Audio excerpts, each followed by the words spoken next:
মই আজিৰ পৰা আমাৰ চিএমক নাম দিছো পাল্টু মুখ্যমন্ত্ৰী।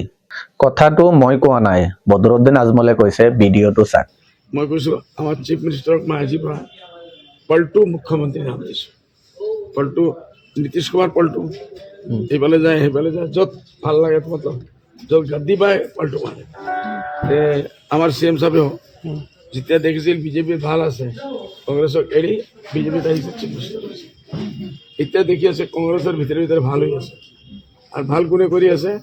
CM সাহেবে নিজে কৰি আছে, ইমান উচ্ছেদ কৰি আছে। এটা ভাল আণ্ডাৰষ্টেণ্ডিং যিমান উচ্ছেদ হ'ব এই মুছলমান মানুহবিলাক ক'ত যাব? আল্টিমেটলি গৈ স্বৰ্ণপূৰ্ণ হ'ব কংগ্ৰেছৰ লাভ হ'ব। এই লাভটো মুখ্যমন্ত্ৰীয়ে নিজে কৰাই আছে ইণ্টেনশ্যনেলি। এতিয়া কালি যদি কংগ্ৰেছ আহি যায়, যদি কংগ্ৰেছ পাহাৰত আহি যায়, তেখেতৰ কি হ'ব? তেৰা কিয় হ'ব ৰে কালিয়া? সেইটোৰ কাৰণে তেখেতে পল্টু মাৰি আগৰ পৰা লাইনটো ঠিক ৰাখি আছে। যেনেকুৱা আগে কংগ্ৰেছৰ পৰা বিজেপিত আহিছে, এইবাৰ বিজেপিৰ পৰা কংগ্ৰেছে যোৱা তৈয়াৰী কৰি আছে। আৰু আমাৰ মানুহবিলাকক গৰীব নিৰহৰা মানুহক উচ্ছেদ কৰি বেঘৰ কৰি আছে, কি হাল হৈ আছে।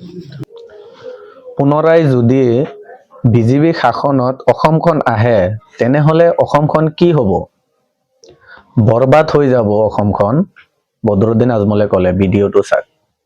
যদি বিজেপি শাসনলৈ আহে, তেতিয়া অসমৰ ভৱিষ্যতটো কি হ'ব বুলি ভাবে আপুনি? বৰবাদ হৈ যাব অসম বৰবাদ হৈ যাব। বিজেপি আহিলে এইটো বুজা যাব যে আমাৰ মানুহৰ পাপ ইমান বেছি হৈ গৈছে। হিন্দু হওক মুছলমান হওক, আমি বিবেক পাৰ ৰাখিব পৰা নাই। বিজেপি এইবাৰ যে কৰিছে আৰু বেছি লাগে নেকি? গোটেই হিন্দু মুছলমান যিমান জাতি ধৰ্মৰ মানুহ বৰ্ণ নিৰ্বিশেষে চব মানে বিজেপিৰ বিৰুদ্ধে ভোট দিব লাগে, যে বিজেপি কোনো চৰতে পাৰ যাব। অসমৰ ৰাইজৰ মতামত কমেণ্টত জনাই যাব। ভিডিঅ'টো শেষলৈকে চোৱাৰ বাবে অনেক অনেক ধন্যবাদ। পাৰিলে এটা শ্বেয়াৰ কৰি দিব।